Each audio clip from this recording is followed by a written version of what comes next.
हमने last class में क्या कंप्लीट किया था? ऑपरेटर्स। अब कंप्लीट करते हैं एक्सप्रेशन।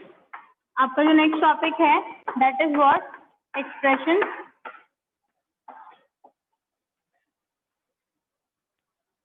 ठीक है, एक्सप्रेशन का मतलब क्या होता है? एक्सप्रेशन का मतलब होता है जो भी स्टेटमेंट आप लिख रहे हो वो उसके अंदर आपने जो पर्टिकुलर चीज यूज किया, जैसे मान लो अरिथमेटिक एक्सप्रेशन है, ठीक है, हमने क्या यूज किया? Arithmetic expression. तो उसके अंदर मान लो आपने कहीं लिखा है a प्लस बी, तो ये क्या है अपने आप में? एक्सप्रेशन। और अगर आपने पूरा स्टेटमेंट लिख दिया c equals to a plus B, तो it will become a statement. ठीक है, बात समझ में आ रही है? एक्सप्रेशन का मतलब है जिन चीजों को यूज करके या जो एक्सप्रेस कर रहे हैं आपका पर्टिकुलर वही चीज। जैसे अरिथमेटिक है, अरिथमेटिक क्या अरिथमेटिक जो एक्सप्रेशन है वो कहाँ पे बन रहा है? ए प्लस बी पे अरिथमेटिक ऑपरेशन हो रहा है ना, प्लस। तो ये वाला जो चीज है ये क्या अपने आप में क्या बन रही है बेटा? एक्सप्रेशन। और ये पूरा जो है स्टेटमेंट बन रहा है। ठीक है, ऐसे ही अलग अलग टाइप के एक्सप्रेशन होते हैं। जैसे अरिथमेटिक है, उसके बाद रिलेशनल है। रिलेशनल जितने भी ऑपरेटर्स के थ्रू बना रहे हैं ना वो सब एक्सप्रेशन का ही पार्ट है। जैसे रिलेशनल की अगर हम बात करें, हमने ऐसे लिख दिया, ये क्या हो गया? Relational operator, sorry relational expression. ऐसे ही क्या होते हैं? Logical expression. लॉजिकल कैसे वाले होते हैं? याद है लॉजिकल पढ़ाया था? लॉजिकल कौन से वाले थे? एंड और नॉट। मान लो कहीं लिखा है ए एंड बी या ए और बी, तो ये क्या है? Logical expression. ऐसे ही करके अलग अलग टाइप के एक्सप्रेशन हैं। लॉजिकल है, स्ट्रिंग है, बस एक लास्ट ही है। कौन सा होता है? स्ट्रिंग। मान लो आपने कोई भी स्ट्रिंग लिख दिया है, जैसे हेलो प्लस पाइथन, तो ये क्या है अपने आप में? एक्सप्रेशन। बात समझ में आ रही है ना? एक्सप्रेशन का मतलब क्या होता है? एक्सप्रेशन का मतलब क्या होता है कि आपका जो भी ऑपरेटर को यूज करके एक वर्ड कह लो, एक एक्सप्रेशन का मतलब है जो भी चीज किसी भी चीज को एक्सप्रेस कर रही है, वो वर्ड या वो अल्फाबेट या वो लाइन, पूरी लाइन भी हो सकती है। जो किसी भी चीज को एक्सप्रेस कर रहे हो, किसी चीज के बारे में बता रहे हो, वो क्या है? एक्सप्रेशन। जैसे अरिथमेटिक के लिए हमने ए प्लस बी बना दिया, तो वो क्या बन गया? Arithmetic expression. ठीक है, ये क्या हो गया? रिलेशनल, लॉजिकल, स्ट्रिंग, ये सब क्या है? एक्सप्रेशन है। अगर इन्हीं को ही अगर आपको काम करना है इनके ऊपर, तो आप क्या कर सकते हो? इनको पूरे पूरे स्टेटमेंट में कन्वर्ट कर सकते हो। ठीक है ना? उसके बाद यही दे रखा है इन्होंने कि अगर आपको यही चलाने हैं अलग अलग, तो आप कैसे चलाओगे? मान लो ये हम ऐसे चला सकते हैं, इसको आपको अगर आपको प्रिंट करना है तो ये प्रिंट के अंदर चल जाएगा। ठीक है, अगला जो नेक्स्ट टॉपिक है वो आपका इवेल्युएटिंग एक्सप्रेशन है। मतलब अगर आपको जो एक्सप्रेशन है वो चलाने हैं, तो जैसे मान लो ए की वैल्यू होती 5 और बी की है 3। ठीक है, और आपने लिखा प्रिंट ए ग्रेटर देन बी, तो क्या आएगा आंसर? बताओ, क्या ए बी से बड़ा है? बोलो बेटा।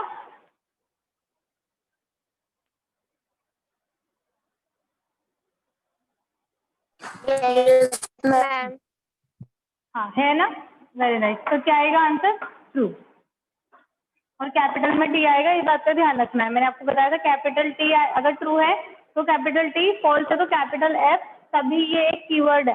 अदरवाइज अगर आपने स्मॉल टी या स्मॉल, तो वो नहीं सब, तो वो वेरिएबल मान लेगा उसको और ऐसे आउटपुट भी नहीं देगा। हमेशा जो कंप्यूटर खुद से देगा वो कैपिटल टी और कैपिटल एफ की फॉर्म में ही देगा। और अगर आप खुद से भी बना रहे हो, खुद से भी लिख रहे हो कुछ, तो अगर आप ऐसे लिखोगे तो वो उसको समझेगा नहीं, तो वो उसको कह देगा कि ये ऐसा कुछ नहीं है मेरे पास।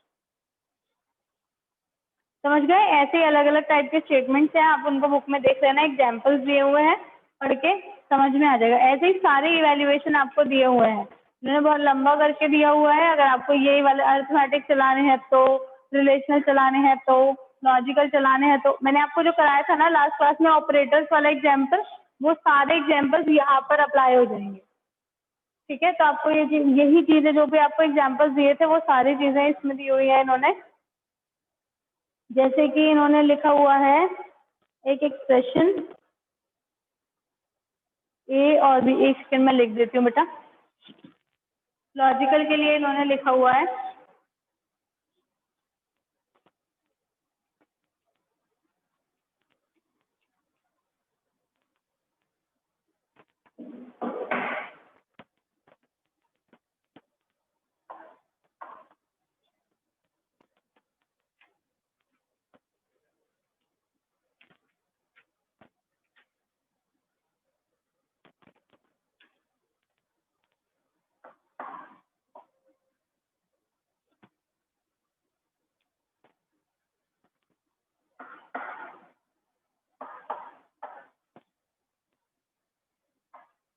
हम मान लेते हैं स्टार्टिंग में सब ट्रू है, ए बी और सी बी, मतलब ए बी ट्रू है, बी और सी बी क्या है, सब ट्रू मान लेते हैं, सबकी वैल्यू क्या है, ट्रू है, मतलब नॉन जीरो वैल्यूज है सबकी। ठीक है, प्रेसिडेंस के अकॉर्डिंग सबसे पहले जो हम सॉल्व करते हैं वो हम ब्रैकेट करेंगे अनडाउटेडली, फिर नॉट और फिर एंड, और फिर उसके बाद हम और को सॉल्व करते हैं। जैसे बोर्ड मास होता है ऐसे इसमें ये होता है, सबसे पहले आप नॉट को सॉल्व करोगे, फिर एंड, फिर और। तो इसमें पहले ब्रैकेट देखते हैं, ब्रैकेट में देखो नॉट ही है, कोई दिक्कत ही नहीं है, पहले इसको सॉल्व कर लेते हैं। नॉट सी क्या हो जाएगा, फॉल्स। ठीक है, क्योंकि ट्रू है ना सी, तो नॉट सी क्या हो जाएगा, नॉट मतलब उसका उल्टा हो जाएगा, क्या हो जाएगा, एफ। तो हमारे पास क्या बना, ए और बी एंड एफ। ठीक है, आपको बी देखने की जरूरत ही नहीं है कि बी ट्रू है या फॉल्स है, जब हम एंड करते हैं किसी भी एक फॉल्स के साथ तो आंसर क्या आता है, फॉल्स। तो क्या आएगा, ए और फॉल्स। ठीक है, मैं शॉर्ट में लिख रही हूँ, पूरा लिखना है, ए और एफ। ठीक है, ए क्या है, ट्रू, तो ट्रू और फॉल्स क्या होता है बेटा, ट्रू। आंसर क्या आ गया, ऐसे सॉल्व करते हैं। बात समझ में आ गई, ए बी सी तीनों ट्रू वैल्यूज थी, तो हम ब्रैकेट के अकॉर्डिंग सॉल्व करते चले गए। उसमें सबसे पहले हमने क्या सॉल्व किया, नॉट, नॉट के बाद एंड के बाद और। यहाँ तक किसी लाइन में डाउट है तो बताओ, आगे चलते हैं। No ma'am. और किसी को,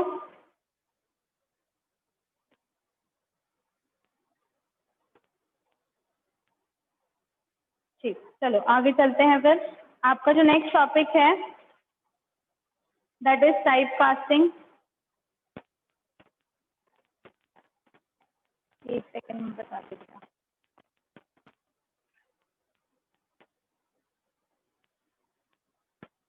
जाएगा। चलो टाइप कास्टिंग बताती हूँ क्या होता है।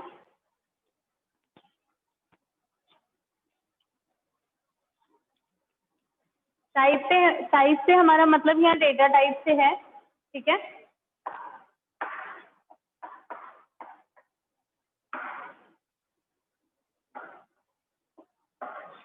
ठीक है, टाइप कास्टिंग का मतलब है कि किसी भी एक टाइप को, मान लो इंटीजर है, उसको आपको किस में चेंज करना है, फ्लोट में, या किसी को भी फ्लोट को इंट में। जब आपको किसी भी टाइप को, किसी भी वेरिएबल के टाइप को एक फॉर्म से दूसरी फॉर्म में कन्वर्ट करना होता है, तब हम उसको क्या कहते हैं बेटा, टाइप कास्टिंग। ठीक है, टाइप कास्टिंग दो टाइप की होती है, एक होती है इम्प्लिसिट और एक होती है एक्सप्लिसिट।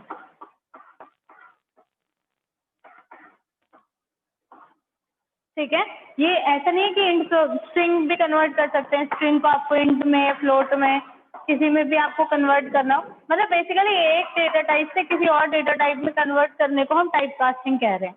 ठीक है, उसके बाद दो टाइप की टाइप कास्टिंग है, इम्प्लिसिट और एक्सप्लिसिट। ठीक है, इम्प्लिसिट जो होती है, इम्प्लिसिट का मतलब है कि आपने कन्वर्ट जो है वो ऑटोमेटिकली हो जाएगा, आपको कोई दिक्कत नहीं आएगी। जैसे मान लो मैंने लिखा a इक्वल्स टू 2,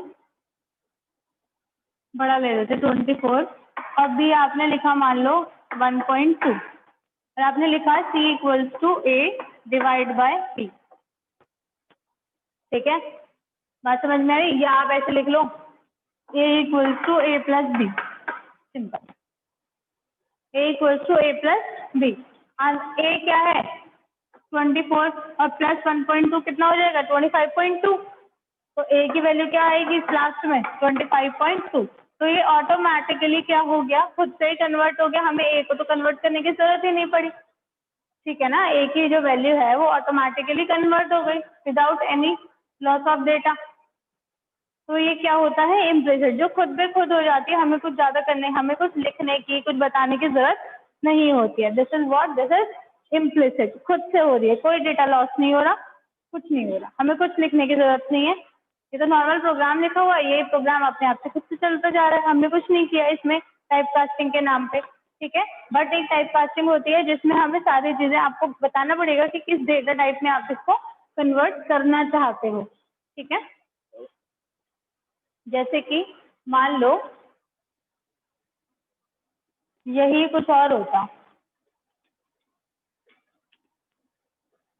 आपने लिखा C equals to A divide by B, ठीक है। आंसर कितना आएगा, 24/12 है, या कुछ और पॉइंट का रहने दो, ऐसे लिख लो, छोटे छोटे नंबर ले लेते हैं, इजी हो जाएगा आपके लिए। 5 और 2 ले लेते हैं, ठीक है। 5 डिवाइड बाय 2, आंसर अगर देखा जाए तो आना क्या चाहिए, 2.5, ठीक है ना। और अगर मैं चाहती हूँ, मैं इसको क्या करना चाहती हूँ, इंटीजर में कन्वर्ट करना चाहती हूँ, तो आप बेटा कैसे लिखेंगे, इंट लगाएंगे और ब्रैकेट में लिख देंगे C। तो जिस भी डेटा टाइप में आपको कन्वर्ट करना है किसी भी वेरिएबल को, तो पहले उसे लिखेंगे, ब्रैकेट करके उस वेरिएबल को लिख देंगे जिसको आपको क्या करना है, type cast, explicit type cast. समझ में आ रहा है,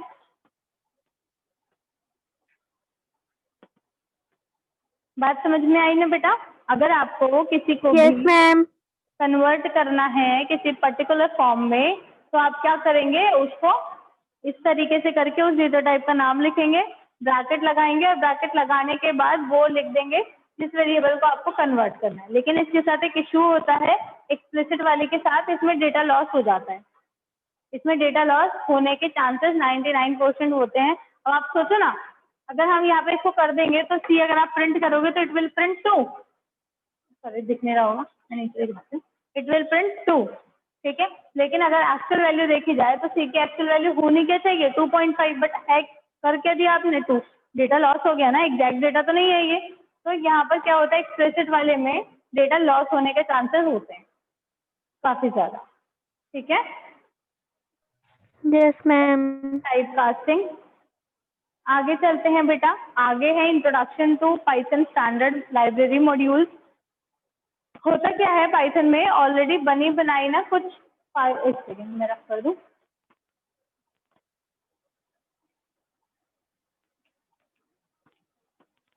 पाइथन में होता क्या है कि कुछ बनी बनाई ना, ऐसे मानो कि लाइब्रेरी है, जैसे हमारे यहाँ लाइब्रेरी है, लाइब्रेरी में क्या है, अलग अलग टाइप की बुक्स है, और आपको जो चाहिए उस पर्टिकुलर शेल्फ में जाओ, बुक निकालो और आपका काम, और उसको यूज कर लो, आपका काम खत्म। आपको ऐसा नहीं है कि आपको कोई चीज पढ़नी है तो आपको नई बुक परचेज करनी पड़ेगी या खुद से आपको बुक लिखनी पड़ेगी, अंडर कर ले, है ना। तो हम क्या कर सकते हैं, सीधा लाइब्रेरी में जाओ और वहां से बुक निकालो, यूज करो और बस, ठीक है। ऐसे ही पाइथन ने आपको क्या दी है, कुछ लाइब्रेरीज प्रोवाइड करी हैं कि कुछ चीजें, कुछ फंक्शंस हैं जो आपको क्या है बनाने की जरूरत नहीं है, हम उसमें डिफाइन नहीं करेंगे कि किस तरीके से काम करना है, हम सिर्फ उस पर्टिकुलर फंक्शन का नाम लिखेंगे और वो अपना काम खुद से कर लेगा। जैसे कि एक बहुत छोटे से, कि मैं अगर बात करूं, एक होता है फंक्शन पावर,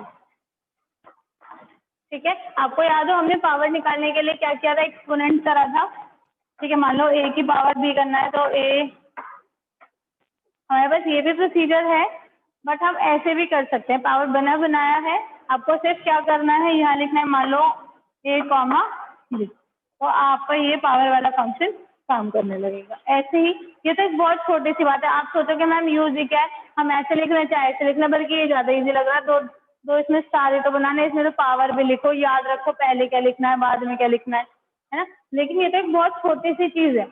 ऐसे ही करके बहुत बहुत सारे फंक्शंस हैं ऐसे जिसमें आपको काम करने की जरूरत है, आप सिर्फ उनका नाम लिखो तो उनका काम हो जाएगा। जैसे कि हमें मान लो साइन की वैल्यू निकालनी है, ठीक है, साइन 30 या 40, कुछ भी, साइन 0, 1, 2, 3, 4, हमें वैसे तो पता नहीं होती है, लेकिन अगर आप कंप्यूटर में साइन करके, मैथ एक लाइब्रेरी होती है, बताऊंगी कैसे यूज करते हैं, फिलहाल के लिए समझो मैथ एक लाइब्रेरी होती है, उसके अंदर साइन फंक्शन है, आप साइन और ब्रैकेट में ए लिख दो, स्टार्टिंग में ए की वैल्यू यूजर से एंटर करा लो, ए इक्वल्स टू ऐसे int input enter angle, user से एंटर करा लो एंगल, ठीक है। और यहाँ पे साइन की वैल्यू आप इस तरीके से करके निकाल सकते हो, प्रिंट कर लो। समझ रहे हो? साइन का आपको कुछ करना तो पड़ा नहीं, आपने सीधा साइन लिखा और आपका काम हो जाएगा। ऐसे ही बहुत सारे फंक्शंस हैं। अभी मैं कुछ फंक्शंस और बताती हूँ जो कि ऑलरेडी पाइथन ने हमें दिए हैं, ठीक है। अगर आप अपनी बुक में पेज नंबर 242 पर देखोगे तो इसमें सबसे एक फंक्शन दिया हुआ है सबसे पहले सील नाम से। सील का मतलब क्या है, आपको क्या वैल्यू देगा वो, सील वैल्यू। जैसे आपने लिखा है मान लो 2.5 या 2.6 7 8 1 2 3 कुछ भी, तो वो क्या करेगा, उसकी सील वैल्यू मतलब नीचे वाली वैल्यू आपको प्रोवाइड कर देगा, ठीक है। जैसे आपने लिखा है सील ए, ठीक है, और ए की जो वैल्यू है वो क्या है 2.9, तो ये जो ये वाली वैल्यू है, ये वाली सील वाली, ये इसको शो कर देगा। और इट विल रिटर्न 2, मतलब ये बना बनाया है, आपको बताने की जरूरत नहीं है कि भाई राउंड ऑफ करो, इंटी करो, ये करो वो करो, ये ऐसे बना बनाया है। ऐसे ही फ्लोर, आई एम सॉरी मैंने उल्टा बता दिया। सील मतलब ऊपर वाली, सीलिंग होता है ना, मैंने उल्टा बता दिया, आई एम सॉरी। सील का मतलब होता है ऊपर वाली वैल्यू, हायर वाली, ठीक है। और फ्लोर होता है एक फंक्शन, वो देता है नीचे वाली वैल्यू, इट विल रिटर्न, ठीक है। उसके बाद आपको स्क्वायर रूट निकालना है मान लो, ठीक है। तो सीधा आपके पास एक फंक्शन बना बनाया है लाइब्रेरी के अंदर SQRT, आप इसके अंदर कुछ भी लिख सकते हैं। मान लो हमने लिखा 91, तो जो भी स्क्वायर रूट होगा 91 का वो उसको दिखा देगा, ठीक है। ऐसे ही बहुत सारे हैं, एक्सपोनेंट है, किसके लिए, एब्सोल्यूट वैल्यू निकालने के लिए, लॉग निकालने के लिए, power, sine, cos, tan, degree, radian, हर चीज के लिए आपके पास क्या दे रखा है इन्होंने, फंक्शन। ऐसे बहुत सारे फंक्शंस इन्होंने दे रखे हैं। आ रही है ना बात समझ में बेटा? Yes ma'am. ठीक, अभी इनको यूज कैसे करते हैं, यूज करने के लिए आपको क्या करना होगा, ये पर्टिकुलर हर फंक्शन मतलब अलग अलग फंक्शंस हैं, अलग अलग लाइब्रेरीज में होते हैं। जैसे ही आपको समझ में आ रहा होगा, साइन है, स्क्वायर रूट है, फ्लोर है, सील है, ये सब न्यूमेरिकल काम कर रहे हैं, तो इनके लिए जो लाइब्रेरी होती है वो है मैथ, ठीक है। आपको उस लाइब्रेरी को यूज करना है, तो आप क्या लिखोगे, import. Import is the way कि आप उस लाइब्रेरी को अपनी फाइल में डाल रहे हो, ठीक है, उसको इंसर्ट कर रहे हो। तो उस लाइब्रेरी को लाने के लिए वी राइट इम्पोर्ट। इम्पोर्ट के आगे आप क्या लिखोगे, उस लाइब्रेरी का नाम कि किस नाम से लाइब्रेरी है, दैट इज मैथ। और भी बहुत सारी लाइब्रेरीज होती हैं बेटा, ठीक है। फिलहाल हम एक के बारे में सीख रहे हैं, तो आप क्या लिखोगे, इम्पोर्ट, और इम्पोर्ट के बाद आप क्या लिखोगे, उस पर्टिकुलर लाइब्रेरी का नाम जिसका फंक्शन आप यूज करना चाहते हो, ठीक है। उसके बाद मान लो आप आपको कुछ चाहिए, एक वैल्यू ले लेते हैं, उसका स्क्वायर रूट निकाल के दिखा देती हूँ। आप क्या करो, ए ले लो, A equals to int input enter, एक एंगल ले लो, क्या ले रहे हैं हम, स्क्वायर रूट, एंटर एक वैल्यू करा लो, एंटर अ वैल्यू, यूजर से एक वैल्यू एंटर करा लिया हमने, ठीक है। एंटर अ वैल्यू, और एक वेरिएबल ले लो, मान लो बी के अंदर स्क्वायर रूट की वैल्यू डालो, स्क्वायर रूट ऑफ ए, और प्रिंट कर दो लास्ट में। आता कि समझ में? अगर आप ऐसे लिखोगे स्क्वायर रूट खाली तो वो नहीं चलेगा,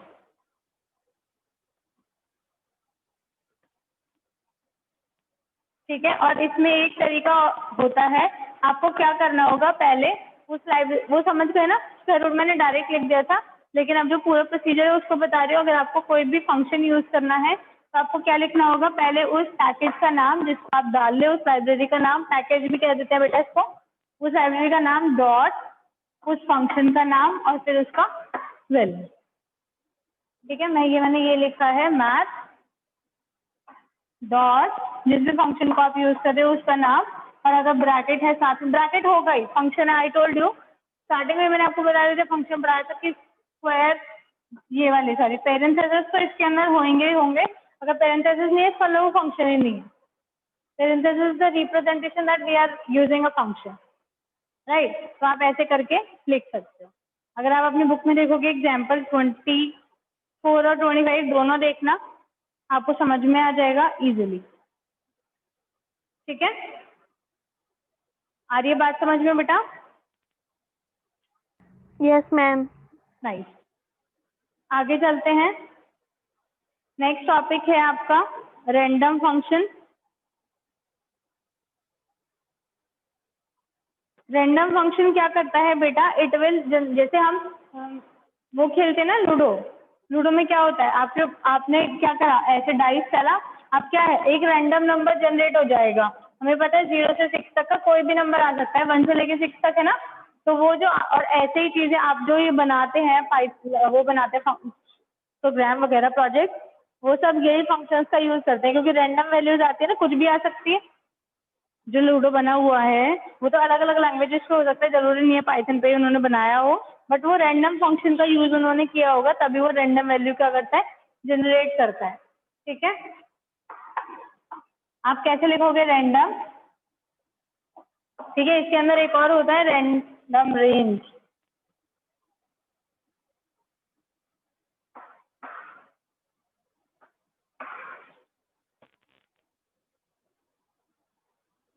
ठीक है, जो ये दोनों फंक्शंस होते हैं ये रैंडम मॉड्यूल के अंदर होते हैं, रैंडम हेडर पैकेज के अंदर।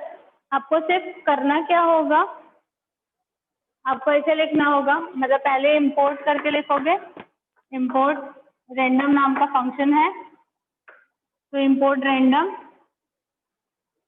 ठीक है, ये यहाँ पे रैंडम ये बेटा लिखा हुआ है, इसके बाद यहाँ पे लाइन है, आपको क्या करना, मान लो प्रिंट कर लेते हैं कोई भी रैंडम नंबर, तो प्रिंट हेडर फाइल का उसका पैकेज का नाम डॉट फंक्शन का नाम, दोनों का नाम रैंडम है, कंफ्यूज होने की जरूरत नहीं है। तो ये क्या करेगा, अगर आप ऐसे लिखोगे तो ये कुछ भी रैंडम कोई भी नंबर क्या करेगा, जनरेट कर देगा, कोई भी नंबर कर सकता है जो उसके मन आए।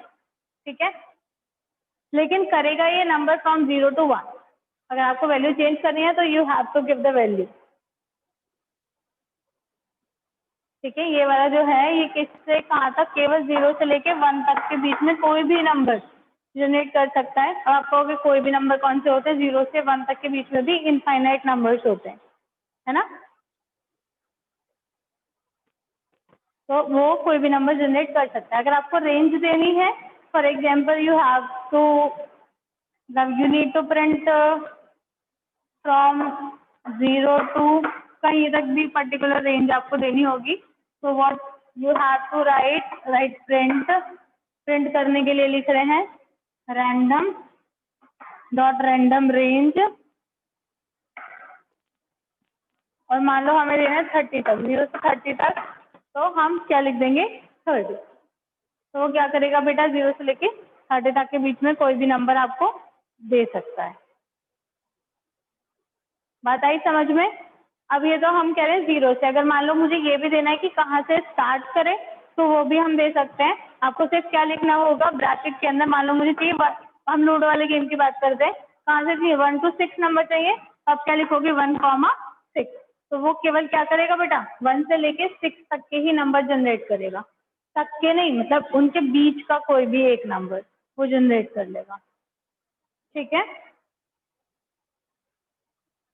बेटा, मैं आपको फिर से रिपीट कर रही हूँ कि जो भी चीजें मैं पढ़ा रही हूँ, ये जो चैप्टर 8 है, ये ऐसे मानो कि आपको ये पढ़ना है फिर से, तभी समझ में आएगा। अगर ये चीजें छूट गई, जो ये वाला छोटा सा ये चैप्टर है, अगर ये ही छूट गया, ठीक है ना, तो फिर आपको हो जाएगी दिक्कत, फिर समझ में नहीं आएगा आगे का बिल्कुल भी। तो ये वाला जो चैप्टर है इसको दोबारा से फिर से जरूर पढ़ना, जितने एग्जाम्पल्स दिए हुए हैं छोटे छोटे, वो सारे एग्जाम्पल्स जरूर पढ़ना। ठीक है, यस मैम।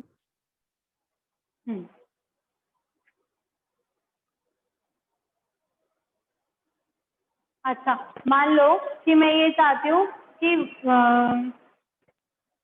1 से लेके 50 तक के बीच में नंबर तो आ जाए, लेकिन आए ऑड नंबर, जैसे 1, 3, 5, 7, तो हम क्या कर सकते हैं, एक स्टेप भी दे सकते हैं। जैसे मैंने लिखा था 1,6, तो हम क्या लिख सकते हैं 1, मान लो 50 तक के नंबर चाहिए तो 50, 50 और एक एक नंबर का गैप हो रहा है ना, तो यहाँ पे आप लिख दो 2 कि एक के बाद दूसरे नंबर मतलब गैप आता रहे, 2 स्टेप का गैप आए तब वो चले।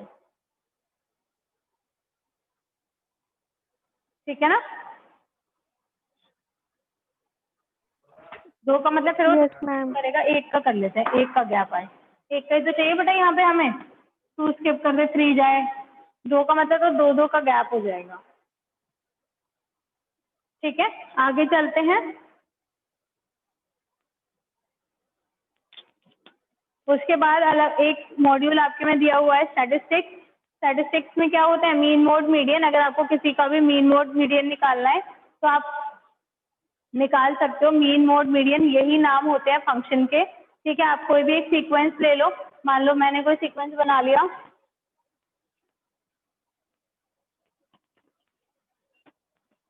जैसे मान लो एक सीक्वेंस हम ले लेते हैं 11, 12, 13, 14, ये कोई एक सीक्वेंस ले लेते हैं। ठीक है, इसी का ही आपको मीन निकालना है, तो आप क्या करोगे, एक इसका जो पैकेज है that is statistics, import start, पूरा नहीं लिख रहे हो, लिख लेना इसको। ठीक है, उसके बाद आप क्या लिखोगे, प्रिंट के अंदर स्टैटिस्टिक्स डॉट मीन निकालना है, तो मीन किसका मीन निकालना है, ऐसे ही क्यों। बात समझ में आ गई बेटा? ऐसे करके हम मीन निकाल सकते हैं। बात समझ में आ रही है ना? अलग अलग